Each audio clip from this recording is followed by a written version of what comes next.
दादी जान का चश्मा पानदान। घर भर में हलचल का समा था। ऐसा लग रहा था जैसी इमरजेंसी नाफिज कर दी गई।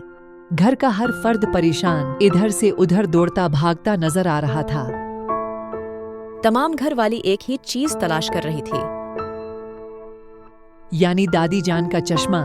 जब से दादी जान को भूलने की बीमारी हुई थी, आए दिन वो अपने कोई ना कोई चीज कहीं ना कहीं रखकर भूल जाती थी और घर भर की शामत आ जाती थी, क्योंकि जब तक वो चीज मिल ना जाए दादी जान न खुद सुकून से रहते और न ही किसी और को चैन से बैठने देते। और चश्मा तो उनके लिए बहुत हसास और नाजुक मामला था कि उनकी उस ज़ईफ़ी की आलम में भी दादी जान अपनी बचपन की शौक और मशगली के बना नहीं रह सकते। नजदीक की नजर कमजोर होने की वजह से दादी चश्मा लगाती थीं। सुबह सवेरी तलावती कलाम पाक और इसके बाद सुबह नाश्ते के साथ ताज़ा अखबार पढ़ना दादी जान का रोजाना का मामूल था। कल शब ही तो उन्होंने अपनी छोटी से कुतुब खानी से नसीम हजाजी की किताब खाक और खून निकाली थी, जो आज उनको पढ़नी थी। आज सुबह जब कुरान पाक पढ़ने के लिए दादी जान ने मेज से अपना चश्मा उठाना चाहा, अपनी जगह मौजूद न था। बस उसी वक्त से चश्मे की तलाश जारी थी। घर की हर कोने की तलाशी ले जा रही थी। मुख्तलिफ अफराद मुख्तलिफ समतों में चश्मा ढूंढ रही थी। वाशिंग मशीन, फ्रिज और कपड़ों की अलमारी तक में चश्मा तलाश कर लिया गया।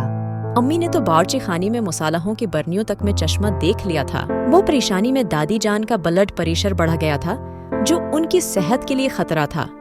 अम्मी ने जल्दी से ब्लड प्रेशर की दुआ देकर उनको आराम करने को कहा। लेकिन तलावती कलाम पाक के बगैर दादी जान को बेचैनी हो रही थी। जो सूरतें उनको ज़बानी याद थीं, वो पढ़ चुकी थीं। और फिर आज तो उनका कुरान पाक मुकम्मल होने वाला था। रात मैंने सोने से पहले खुद मेज पर रखा था, फिर कहाँ चला गया। सुबह से कई बार दादी जान ये बात दोहरा चुकी थी।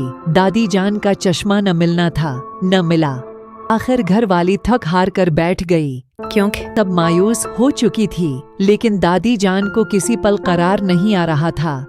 वो बेचैनी से टहल रही थे। उनको यूं बेसकून देखकर सब लोग दोबारा दादी जान का चश्मा तलाश करने लगे।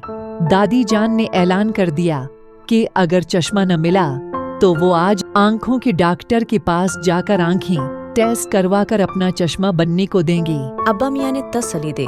दादी जान बहुत उदास और परेशान अपने तख्त पर आकर बैठ गईं। दादी जान की आदत थी पान की गलोरी में डालकर मुताला शुरू करते हैं। सुबह से दादी जान को परेशानी में पान कहानी का ख्याल तक न आया था। नमाज पढ़कर उन्होंने पान कहानी के नीयत से पानदान खोला तो सामने पानदान के ट्रे में दादी जान का चश्मा रखा हुआ था।